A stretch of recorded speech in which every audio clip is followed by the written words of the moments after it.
இறையச்சவாதியோட பண்புகள். இப்போ அல்லாஹ் சொல்றான், என்னதான் இருந்தாலும் நீங்க உங்களுக்கு என்ன இன்பம் துன்பம் நேரிட்டாலும் என் மீதே பொறுப்பு சாட்டுங்க அப்படிங்கிறான்.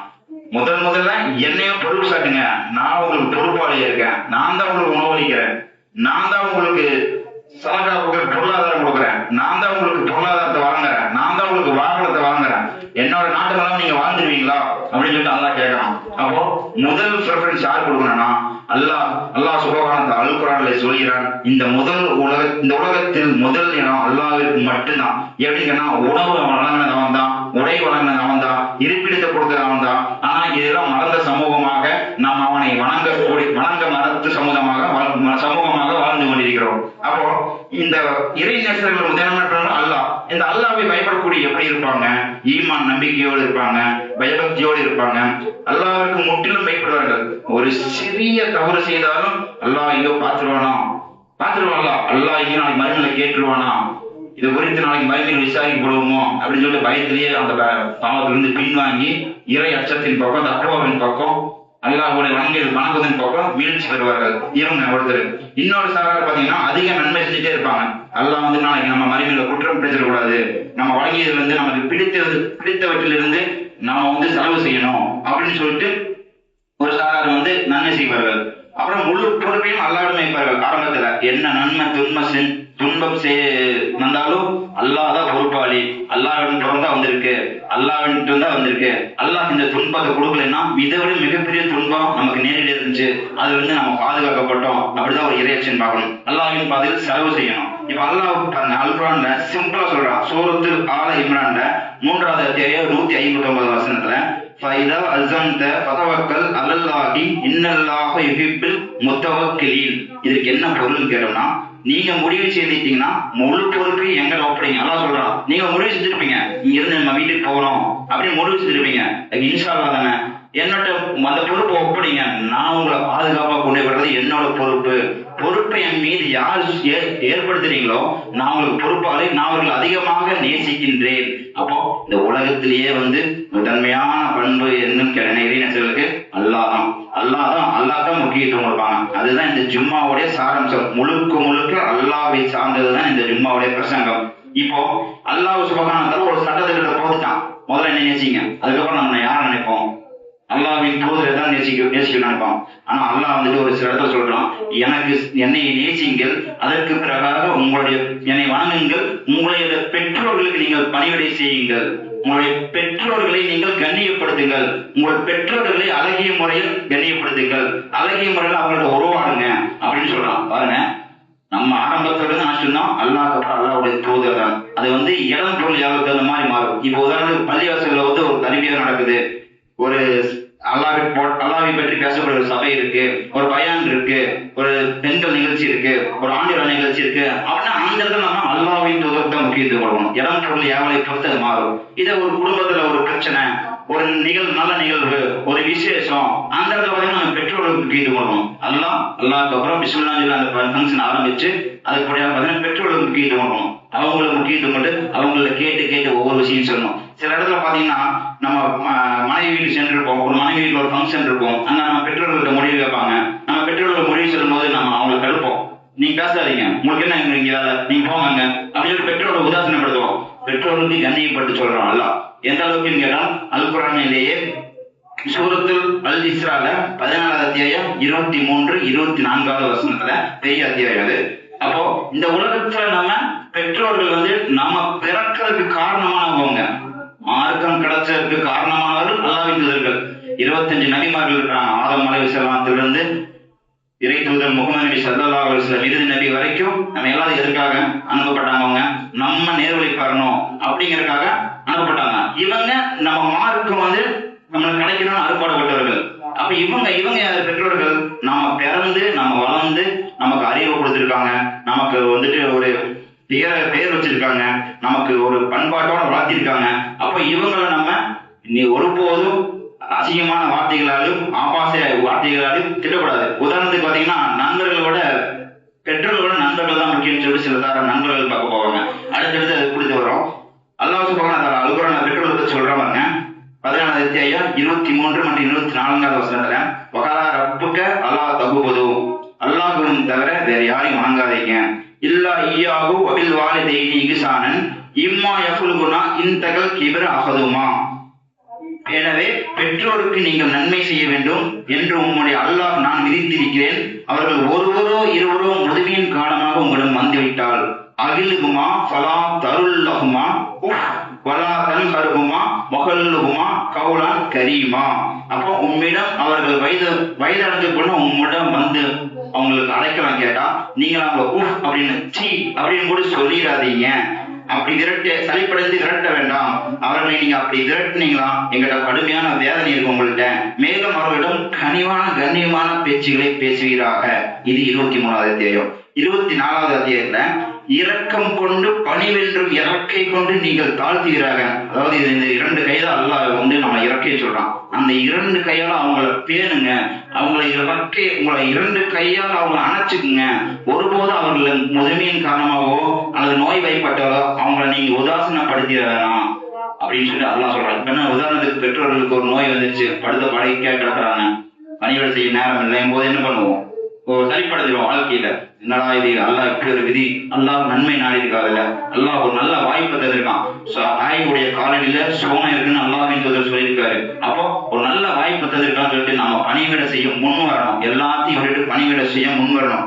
அப்போ இரக்கம் கொண்டு பணிவு என்னும் இறக்கையை கொண்டு நீங்கள் தாழ்த்துகிறார்கள் அவர்களே என்று என்னை அப்புறம் அது இல்லாம பிரார்த்தனை செய்கிறீங்க.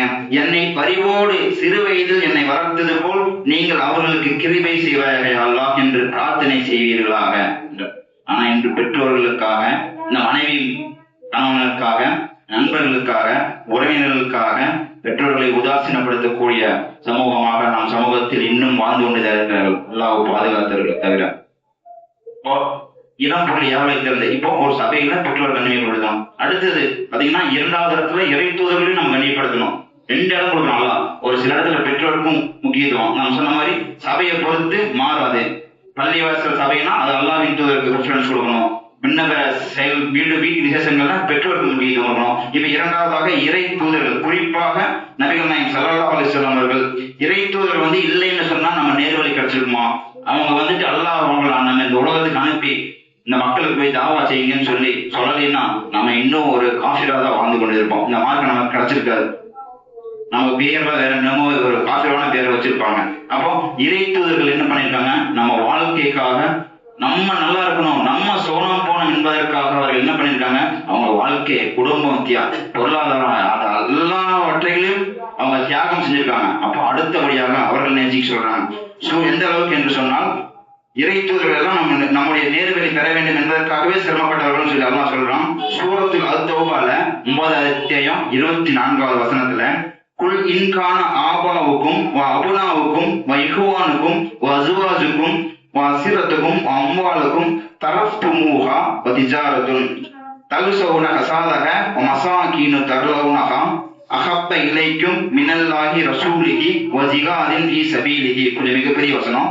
பதரஃபசு ஹத்தா யஹ்தியல்லாஹு பிஅம்ரிஹி வல்லாஹு லா யஹ்தில் கௌமல் ஃபாசிகீன். அல்லாஹ் சொல்றான், நபியே நீங்க சொல்லுங்க, மக்களை சொல்லுங்க, உங்களுடைய தந்தை தாயை விட, உங்களுடைய பிள்ளைகளை விட, உங்களுடைய சகோதரர்களை விட, உங்களுடைய மனைவிகளை விட, உங்களுடைய குடும்பத்தார்களை விட, நீங்கள் திரட்டிய செல்வங்கள் எல்லாத்தை விட நஷ்டம் எங்கு ஏற்படுமோ என்று வியாபாரத்தை விட, நீங்கள் அஞ்சும் வியாபாரத்தை விட்டுவிட்டு, நீங்கள் விரும்பி வசிக்கும் வீடுகளை எல்லாம் விட்டுவிட்டு, அதையெல்லாம் புறக்கணிச்சு விட்டு நான் தான் முக்கியம் சொல்லிட்டு எனக்கு இறை தூதர் தான் முக்கியம் சொல்லி என்னோட பேச்சு கட்டுப்பாடுறேன் பார்த்தீங்களா, அவர்கள் நேர்வழி பெற்று விட்டார்கள். என்ன சொல்றாங்களா, குடும்பத்தார்களை விட, மனைவி, குழந்தைகள், பெற்றோர்களை விட, அவர்களை விட நான் நேசத்திற்குரிய ஆகாத வரை அவர்கள் நேர்வழி பெற மாட்டார்கள். அப்படி நான் முக்கியம் இல்ல, அதுதான் முக்கியம்னா அவங்களுக்கு பாவிகள், அல்லாஹ் பாவிகளை நேசிப்பதில்லைன்னு சொல்லிட்டு அப்படி இருக்கிறவங்களுக்கு கடுமையான வேதனை இருக்குன்னு சொல்லிட்டு அல்லாஹ் வந்து அதையும் பதிவு செய்யறாரு. மனைவி, குழந்தைகளோட எல்லாத்தோட நான் முக்கியமாக ஆகாதவங்களுக்கு கடுமையான வேதனை இருக்கு, அவர்கள் பாவிகள், அவர்களுக்கு அல்லாஹ் மரண முறை நேர்வழியில் செலுத்தவே மாட்டான். அதுக்கு இறை தூதரை நேசிக்கலைன்னா நம்ம பாவிகள் தான். ஒரே முடிஞ்சு, சாப்ட்வேர் க்ளோஸ். இப்ப நம்ம சொன்னாவ கிரண்டை காலுக்கு மேல ஆடை அணிகிறதுக்கு ஒரு வருத்தம் நமக்கு. அது ஃபேஷன் கிடையாது. கிரண்டை கால கீழே ஆடை அணிஞ்சு மண்ணுல தரன்னு இழுத்துட்டு போறதா ஃபேஷன் சொல்லிட்டு அதுக்கப்புறம் தாடியை வளர்த்தி மீசை ஒட்ட கத்திரிக்கணும். இதுதான் சுன்னா. ஆனா ஃபேஷன் என்ன, முடியெல்லாம் வளர்த்து தாடி வச்சு மீசை நல்லா முறுக்கிட்டு தான் நம்ம போவோம் அப்படின்னு சொல்லிட்டு வாழக்கூடிய சமூகமாகவும் நம் சமூகம் இருக்கும். இது குறித்து கேள்வி கேட்பாங்க. நிச்சயமாக பெருமைக்காக யார் அந்த மீசைகளையும் தாடிகளையும் வளர்த்துக்கிறார்களோ அவர்களுக்கு நிச்சயமாக அல்லாஹ் மறுமையினால கேள்வி கேட்பான். அப்போ அல்லாஹ்வுடைய சுன்னாவை அல்லாஹ்வின் தூதருடைய சுன்னாவை புறக்கணித்து வாழக்கூடிய சமூகமாக நாம் இருக்கின்றோம். அல்லாஹ்வின் தூதர் நேசத்திற்கு உரியவர்களாக நாம் ஆக வேண்டும் என்று சொன்னால் ஹதீதுகளை நிறைய படித்து அதை பின்பற்ற வேண்டும் சகோதரர்களே. அடுத்தபடியாக மிக முக்கியமான ஒரு விஷயம், அல்லாஹ் சொல்லிட்டு ஆரம்பத்துல என்னை நேசிங்க, அப்புறம் பெற்றோர் நேசிங்க, அப்புறம் இறை தூதர் நேசிங்க, ஒரு சில இடத்துல இறை தூதர் நேசிங்க, அப்புறம் பெற்றோர் நேசிங்க அப்படின்னு அல்லாஹ் சொல்லிட்டான். அடுத்தபடியா பாருங்க, மிக முக்கியமானது கணவன் மனைவி நேசிங்க, மனைவி கணவன் நேசிங்க, 2 பேர் சேர்ந்து குழந்தைகளை நேசிங்க. குழந்தைகளை பத்தி சொல்லணும்னு சொன்னா குழந்தைகள் ஒரு கண் குளிர்ச்சி பெற்றோர்களுக்கு இல்லையா, அவங்க கூட சோதனை வந்தாலும் நம்ம தோன்றக்கூடாது. அது ஒரு தனி டாபிக். இப்போ கணவன் மனைவி பாருங்க, அல்லாஹ் அல்-பக்ராலேயே 2வது அத்தியாயம் 186 வசனமாக பதிவு செய்கிறான். அவர்கள் உங்களுக்கு ஆடையாகவும் நீங்கள் அவர்களுக்கு ஆடையாகவும் இருக்க வேண்டும். அப்படின்னா அவங்க என்ன சொல்றாங்களோ அதற்கு நீங்க கட்டுப்படுங்க. அவங்க என்ன சொல்றாங்களோ அதுக்கு நீங்க முழுமையாக கட்டுப்படுங்க. அவர்கள் உதாசீனப்படுத்திடாதீங்க. அல்லாஹ் வந்து சொல்லியிருக்காரு, உங்கள் மனைவியை விட்டு விட்டு நீங்கள் உண்ண வேண்டாம், முடித்த வேண்டாம். ஒரு கவலை உணவாவது எடுத்து அவர்கள் வாயில் ஊட்டி விட்டு மகிழ்ந்து வாழுங்கள் சொல்லிட்டு அல்லாஹ் வந்து சொல்லியிருக்காரு. அப்போ இந்த ஆடை ஒன்று இல்லைன்னா நம்ம என்ன நிர்வாணமாக சொல்லிட்டு இருப்போம். நிர்வாணமா சுத்துறது ஒரு கலாச்சாரமாகும். அது அல்லாஹ் சொல்றான், உங்களுக்கு அவர்களுக்கு நீங்கள் ஆடையாகவும் நீங்கள் அவர்களுக்கு ஆடையாகவும் இருங்கன்னா அவ்வளவு முடிச்சு. இணக்கமாக இருங்க. ஆடை இல்லாம நம்ம எப்படியாவது இருந்திருப்போமா? ஆடை இல்லாம எங்கேயாவது ஃபங்க்ஷனுக்கு போவோமா? அப்போ வெளியே சுற்றுலா சொல்றது கூடிய இடத்துல கூடிய நண்பர்கள் தான் நம்ம முக்கியத்துவம். இந்த மனைவி ஒருத்தி இருக்கா, மனைவியை பொறுத்தவரைக்கும் நம்ம வீட்டு பெண் வேலைக்கு பெண்மணி, நமக்கு பணிவிடை செய்யணும், நம்ம குழந்தைகளை குளிக்க வைக்கணும், நம்ம குழந்தைகளுக்கு சாப்பாடு ஓட்டணும், நம்ம குழந்தைகளுக்கு வந்துட்டு எல்லா பணிவிடையும் செய்யணும், நம்ம பெற்றோர்களுக்கு பணிவிடை செய்யணும், நம்ம வீட்டுக்கு வேலைக்கு ஒரு ஆள், அவ்வளவுதான். அந்த மாதிரிதான் இந்த மனைவி நடத்தணும். எங்கேயாவது சாப்பிட போனா கூட நம்ம மட்டும் சாப்பிட்டு வந்து சன்னமா அப்படின்னு படுத்து உறங்கிடுவோம். நான் சாப்பிட்டேன், நீ சாப்பிட்டு படுத்துரு அப்படின்னு சொல்லி. அப்போ கணவரும் மனைவி ஒரு சுற்றுலா சொல்றா இருந்தாலும் நண்பர்களோட சுற்றுலா சொல்றோம். மனைவி ஏதோ 10 சுற்றுலா நண்பர்களோட சென்றோம், ஏதோ ஒரு சுற்றுலா வந்து மனைவியோட செல்றோம். அப்ப இதெல்லாம் வந்து இஸ்லாம் தடுக்குது. என்ன, அதாவது யாருக்கு என்னென்ன கண்ணியத்தை கொடுக்கணும்னு நல்லா லிஸ்ட் போட்டா, மனைவி எப்படி நடத்தணும், அதே மாதிரி மனைவி கணவன் எப்படி நடத்தணும்ங்கிறத லிஸ்ட் போட்டுக்கலாம். அல்ஹம்துலில்லாஹ் அல்லாஹ் அந்த விஷயத்துல பெண்கள் பாராட்ட வேண்டும். இடத்துக்கு தகுந்த மாதிரி ஆண்களை கண்ணியப்படுத்தி கொண்டே இருப்பாங்க இல்லைங்களா? சில பெண்கள் அல்லாஹ் பாதுகாத்தவர்களை தவிர சில பெண்கள் சில இடத்துல வந்துட்டு பலவீனமா நடந்துக்குவாங்க. அல்லாஹ் அவருக்கு நேர்வழி திரட்டும். அப்போ அல்லாஹ் சொல்லிட்டான் அல்-பக்ரால 2வது அத்தியாயம் 187 வசனம், அவர்கள் உங்களுக்கு ஆடைகளாகவும் அவர்களுக்கு நீங்கள் ஆடைகளாகவும் சொல்லி சிம்பிளா சொல்லிட்டான். அப்போ இதுல இருந்து என்னன்னா, மனைவியை ஒருபோது ஒரு இடத்துல விட்டு கொடுக்காதீங்க. அதே மாதிரி மனைவி கணவன்மார்களை ஒரு இடத்துலையும் விட்டு கொடுக்காதீங்க. உங்களுக்கு அவர்கள் வந்து எல்லாமே இறுதி நாள் வரைக்கும், மரணம் வரைக்கும் அவர்கள் உங்களுக்கு பணிவிடை செய்யக்கூடிய ஒரு அத்தாட்சியெல்லாம் நான் ஏற்படுத்தியிருக்கேன். அல் சூரா 30வது அத்தியாயம் 21வது வசனத்துல அல்லாஹ் சொல்றான், உமின் ஆயாத்திஹி அன் ஹலக லகும் மின் அன்ஃபுசிக்கும் அஸ்வாஜன் லிதஸ்குனு இலைஹா வஜஅல பைனக்கும் மவாதத்தன் வரஹ்மத்தன் இன்ன ஃபீ தாலிக லஆயாத்தின் லிகௌமின் யதஃபக்கரூன். இப்போ இன்னும் நீங்கள் அவர்களிடம் ஆறுதல் பெறுதலுக்குரியவை உங்கள் மனைவிகளை நாங்கள் உங்களுக்கு படைத்தவற்றிலிருந்தே நான் படைத்திருக்கிறேன். உங்களுடைய ஓட்பையும் கிருபையும் உண்டாக்கி இருப்பது என் அத்தாட்சியில் ஒன்று.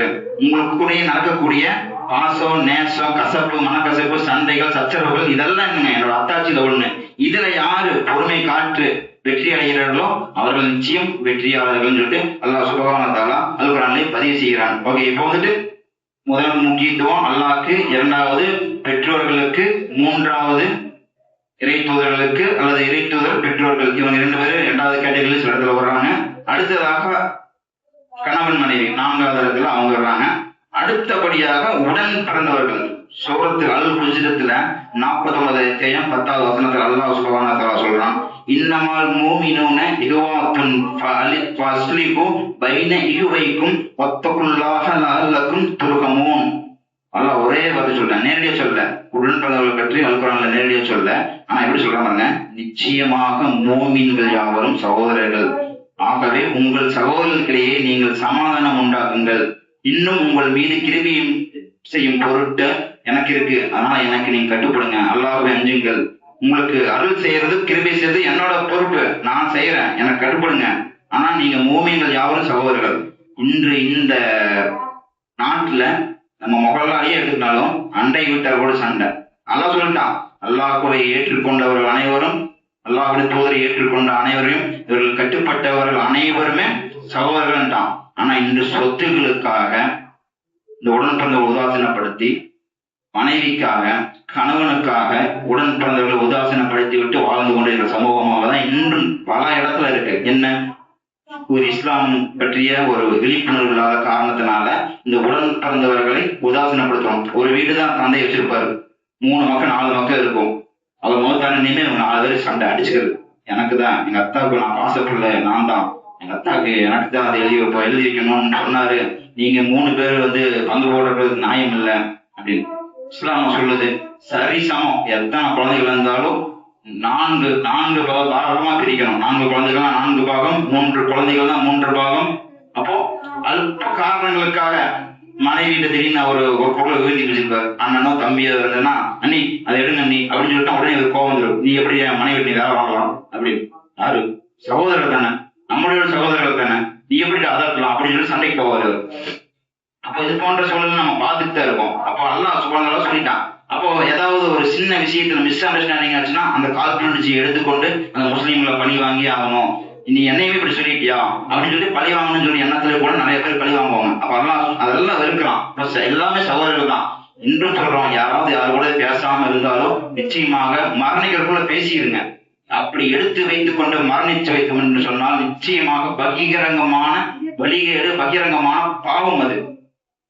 அப்போ யாரெல்லாம் நம்ம சகோதரர்களோட பேசாம இருக்காங்களோ, அல்லாஹ் சொல்லிட்டான், நண்பர்களா முஸ்லீம் நண்பர்களா இருந்தாலும் நீங்க பேசிட்டாகணும். 3 நாளைக்கு மேல பேசாம இருந்தா அது மனக்கசப்பு. அந்த விஷயத்துல எங்களை தண்டனை இருக்குன்னு நல்லா சொல்லிட்டான். இப்போ 3 நாளைக்கு மேல பேசாம இருந்தா சொன்னா அதுவும் ஹராம் தான். அப்போ இந்த உடன் பிறந்தவர்கள் விஷயத்துல நம்ம கவனமா இருக்கணும். அவர்கள்ட்ட பேசாம இருந்தோம்னு சொல்லிச்சுன்னா தக்க தண்டனை இருக்கு, அல்லாஹ் பயந்தவர்களை தவிர. அடுத்தபடியாக உறவினர்கள் பாருங்க. இந்த உறவினர்கள் விஷயத்துல சூரத்தின் அன்-நிசால 4வது அத்தியாயம் 1வது வசனமே அல்லாஹ் உறவினர்கள் பத்தி பேசலாம். வத்தகுல்லாஹல்லதி தஸாஅலூன பிஹி வல் அர்ஹாம் இன்னல்லாஹ கான அலைக்கும் ரகீபா. மேலும் உங்கள் இரத்த கலப்புடைய உறவினர்களை நீங்கள் ஆதரியுங்கள், அல்லாஹ் கண்காணிப்பவனாகவே இருக்கின்றான். என்னங்க, ரத்த உறவோட சேர்ந்து இணக்கமா இருங்க, அல்லாஹ் பார்த்துட்டு இருக்கான், நான் பார்த்துட்டு இருக்கேன், உங்களை கண்காணிச்சுட்டு இருக்கேன் அப்படின்னு சொல்லிடலாம். அப்போ இந்த ரத்த உறவுகளை துண்டி கூடி சமூகமாக நாம் இன்று வாழ்ந்து கொண்டிருக்கணும். மேல் கூறியது போல உடன் பிறந்தவர்களுக்கு எதுக்காக, சொத்துக்காக அல்லது சின்ன விஷயத்துக்காக எல்லாம் நம்ம அவர்களை உதாசீனப்படுத்தக்கூடிய நபர்களாக இருக்கோம். அது மட்டும் இல்லாம புகாரியிலே முஸ்லிம்லே பதிவு செய்யப்பட்ட செய்தி, அல்லாஹ் சொல்றாரு, யார் ஒரு ரத்த உறவை துண்டித்து வாழ்கிறார்களோ அவர்கள் சொர்க்கம் போக மாட்டார்கள், அவர்கள் என்னை சார்ந்தவர்கள் அல்ல. 4 விஷயத்தை சொல்லலாம். இணையர்கள் சொர்க்கம் போக மாட்டாங்க, நிரந்தரமாக மது அருந்துவர்கள் சொர்க்கம் போக மாட்டாங்க, சூனியத்தை உண்மை என்று நம்பவர்கள் சொர்க்கம் போக மாட்டாங்க, இறுதியாக ரத்த உறவை யார் துண்டித்து வாழ்கிறார்களோ அவர்களையும் சொர்க்கம் போக மாட்டார்கள் அதாவது வாக்குறுதி சொல்லிட்டார்.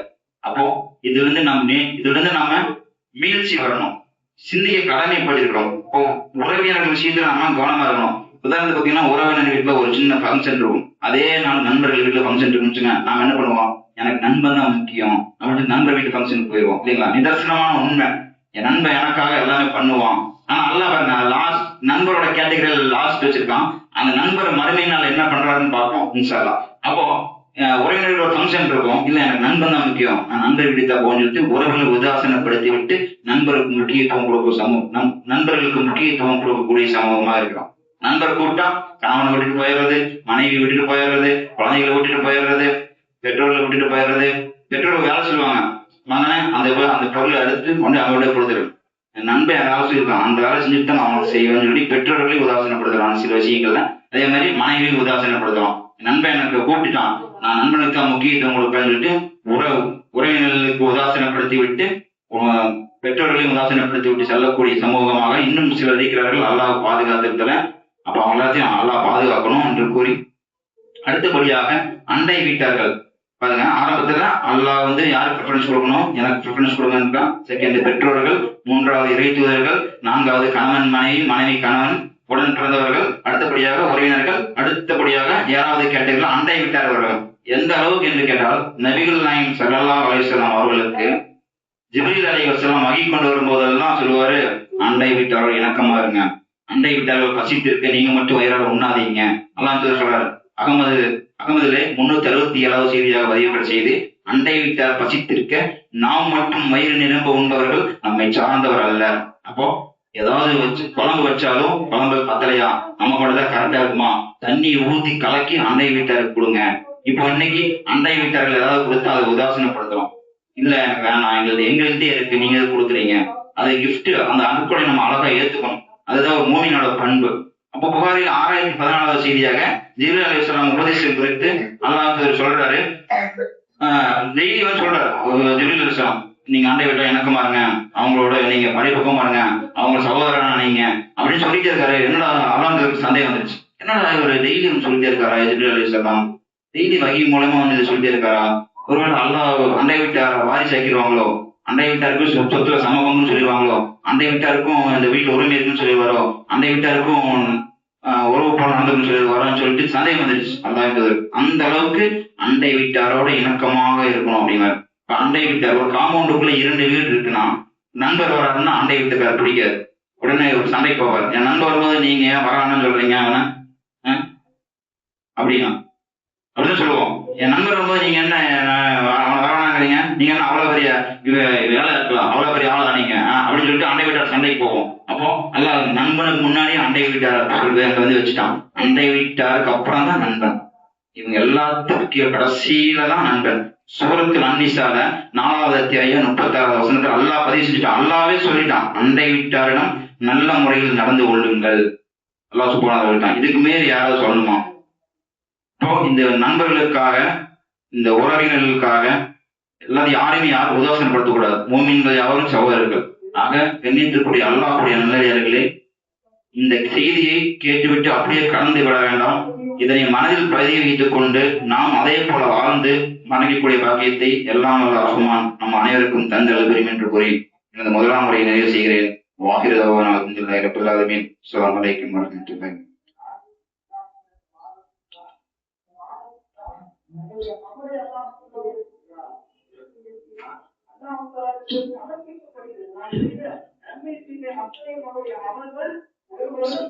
ربنا آتنا في الدنيا حسنة وفي الآخرة حسنة وقنا عذاب النار. سبحان ربك رب العزة عما يصفون وسلام على المرسلين والحمد لله رب العالمين. கணிதருடைய அல்லாஹ்வுடைய நல்லடியார்களே, முதலாம் முறையிலேயே அல்லாஹ், அதாவது முதன்மையான பண்பு, இறை நேசர்களுடைய முதன்மையான பண்பு, யாராருக்கு எப்படி எப்படி முக்கியத்துவம் கொடுக்கணும், யாரை எந்தெந்த கேட்டகரியில வைக்கணும், யாருக்கு எந்தெந்த இடத்துல மதிப்பு கொடுக்கணும்னு சொல்லிட்டு அல்லாஹ் ஒரு அழகான ஒரு சட்டத்திட்டத்தை போட்டு நம்ம கையில கொடுத்தான். அடுத்தபடியாக இறுதியாக இந்த நண்பர்கள் கேட்டகரி வருது. அல்லாஹ் சுப்ஹானஹு வ தஆலா அல்லாஹ் சொல்றாங்க, ஒரு நண்பனை பார்த்தால் அல்லாஹ்வுடைய ஞாபகம் வர வேண்டும். அந்த நண்பர் நமக்கு அல்லாஹ் ஞாபகத்தை ஏற்படுத்தக்கூடிய நபராக இருக்க வேண்டும். சரியான முறையில் தொழுக வேண்டும், சரியான முறையில் நோன்பு நிற்க வேண்டும், ஜக்காத்தை சரிவர கொடுக்கக்கூடிய நபராக இருக்க வேண்டும். அவர்கள் அல்லாஹ்வை மறந்து வாழ்ந்தாலும் அவர்களுக்கு அடிக்கடி அல்லாஹ்வின் நினைவுகளை கூட்ட நினைவு கூர்ந்த நபராக அவர்கள் இருக்க வேண்டும் அப்படின்னு அல்லாஹ் வந்துட்டு சொல்லிட்டு வர்றாங்க. இப்போ ஒரு சிறந்த நண்பனுக்கு அடையாளம் நேர்வழிப்படுத்தணும். அந்த நண்பனை மனோஜியின் அடிப்படையில அனாச்சாரத்தின் பக்கம் இருப்போம். நம்மளோட பண்பு, ஒரு மூமியோட பண்பு, அந்த நண்பன் நேர்வழியில நிரந்தரமாக மது அருந்துபவனாக இருப்பான். நிரந்தரமாக எதுக்கெடுத்தாலும் ஊர் சுற்றுறது, குடும்பத்தை கவனிக்காம, பெற்றோர்களை கவனிக்காம, சுற்றுலா தான் முக்கியம், நண்பர்கள் தான் முக்கியம், இன்னும் திரைப்படங்களை பார்த்து கொண்டு மகிழ்ச்சி அடைகிறதான் முக்கியம். இது நிறைய அனாச்சாரம் இருக்கு சொல்லியிருக்கோம். அது லிஸ்ட் பாத்தீங்கன்னா ரொம்ப பெரிய லிஸ்ட். நகரத்துல எல்லாம் சர்வசாதாரணமா அந்த போதைப் பொருளுக்கு அடிமையாகி இந்த நண்பர்களோட சேர்ந்து நரகத்துக்கு கூடி செல்றத தயாராகிறாங்க தவிர யாரும் சொர்க்கத்துக்கு கூடி போகக்கூடிய தயார்கள் நண்பர்கள் ரொம்ப குறைவு. அப்ப அது போன்ற நண்பர்களை வந்து நம்ம நேர்வழிப்படுத்தணும். அவர்களை விட்டு விலகி இருக்கக்கூடிய சூழ்நிலை வந்தாலும் விலகி கொள்ளணும். அவன் கேட்க மாட்டேனா அப்படின்னு நம்ம விலகிறோம். அதுதான் ஒரு சிறந்த நண்பனுக்கு அடையாளம். முடிந்த வரைக்கும் அந்த நண்பர்களை வாட்ச் பண்ணி அவர்களை இந்த மார்க்கத்தின் பக்கம் அழைத்து வரக்கூடிய கடமை நமக்கு அல்லாஹ் போட்டிருக்கான். ஏன்னா அந்த மார்க்கம் நமக்கு அழகா இந்த இலகுவா கிடைச்சிருச்சு. அல்ஹம்துலில்லாஹ் அல்லாஹ் ஒரு நாட்டத்தால ஜும்மாவுக்கு கூட வராத கூட நண்பர்களா இருக்காங்க. அவர்கள்ட்ட சொல்லி நண்பர்களை நம்ம அழைச்சு வரணும். அப்போ சூரத்தில் அல் சுகூர் அல்லாஹ் சொல்றான் 43வது அத்தியாயம் 67வது வசனத்துல அல்லாஹ் சுப்ஹானஹு சொல்றான், அல்லாஹுல்லா யூ யௌமைதின் ஃபக்லுகும் லி ஃபக்லின் அதுவுன் இல்லா அல் முத்தகீன். நெருங்கிய நண்பர்கள் நம்ம கூட இந்த உலகத்துல நெருங்கி இருப்பான். நண்பர் எல்லாம் எதுவுமே இல்லை. நண்பர் தான் என் உலகம், நண்பர் தான் என் உயிர், நண்பனுக்காக நான் அதை செய்வேன் இதை செய்வேன்னு சொல்லிட்டு இருக்கிற நண்பர்களுக்கு இந்த வசனம். அந்நாள் ஒருவருக்கொருவர் பகைவர்களாக இருப்பார்கள், இறைவனுக்கு கட்டுப்பட்டவர்களை தவிர. அல்லாஹ் சொல்லிட்டான், நெருங்கிய நண்பர்கள் அந்த நாள்ல ஒருவருக்கொருவர் பகைவர்களாக இருப்பார்கள், எனக்கு கட்டுப்பட்டவர்களை தவிர. அப்படின்றான். மறுமை நாள் மகசூல் மைதானத்துல நம்ம கூட நம்ம நண்பர் பக்கத்திலேயே நிற்பாரு. நண்பர் எங்க நண்பர்களை தேடி பார்த்தா அவரு சொல்லுவாரு, என்னோட நிலையே படுமோசமா இருக்கு, நீ வேற ஏன்டா என்னை எட்டி பார்த்து என் கூட வந்து நகரத்துல வந்துடாதாம் அப்படின்னு சொல்ல அந்த அளவுக்கு நண்பர்கள் இருக்காங்க. அல்லாஹ் பாதுகாக்கணும். அப்போ அந்த நாள்ல நம்ம கூட நெருங்கி இந்த உலகத்துல வாழ்ந்து இருப்பாரு. எல்லா விஷயத்திலும் கூட இருப்பாரு. குடும்ப விஷயத்துல கூட இருப்பாரு, குடும்ப உறவுல கூட இருப்பாரு, ஏதாவது சுற்றுலானா கூட இருப்பாரு, ஏதாவது ஒரு நல்லது கெட்டது பள்ளியில கூட இருப்பாரு. திடீர்னு மறுமை நாள்ல பாத்தீங்கன்னா எல்லாம் நிக்க வச்சு கேட்கும்போது அவங்களுக்கு யாருமே தெரியாது அப்படின்னு சொல்ற அளவுக்கு கூட நண்பர்கள் இருப்பாங்கன்னு சொல்லி அல்லாஹ் சுப்ஹானஹு வ தஆலா சொல்றான். ஆகவே கண்ணியத்திற்குரிய அல்லாஹ்வுடைய நிலையிலே நமக்கு வாய்த்த இந்த நல்ல வாய்ப்பினை எடுத்துக்கொண்டு நம்ம நேசத்தை அல்லாஹ்விற்காக மனிதர்களை நேசிக்க வேண்டும், அல்லாஹ்விற்காக மனிதர்களை நேசிக்க வேண்டும், அல்லாஹ்வுக்காக விரும்ப வேண்டும், அல்லாஹ்வுக்காக வெறுக்க வேண்டும். அவர் அனாச்சாரத்தில் இருந்தால் அவர்கள் நேர்வழிப்படுத்த வேண்டியதே நம் பொறுப்பு. அவர்கள் அதை விட்டு கேட்கவில்லையா அவர் அல்லாஹ்வுக்காக வெறுத்து ஒதுங்கியது வேற வழி இல்லை. அல்லாஹ் சொல்றான், எனக்காக நேசிங்க, எனக்காக வெறுங்க. அப்போ அதனை கருத்தில் கொண்டு இந்த ஜும்மாவுடைய உபதேசம் நிச்சயமாக பயனுள்ளதிருக்கும் என்று எல்லாம் வல்ல அல்லாஹ் ரஹ்மானிடம் கேட்டுக்கொண்டு இரண்டாம் முறையை நிறைவு செய்கிறேன். வாஹிர தஅவானா அல்ஹம்துலில்லாஹி ரப்பில் ஆலமீன். அஸ்ஸலாமு அலைக்கும் வரஹ்மத்துல்லாஹி வபரகாத்துஹு.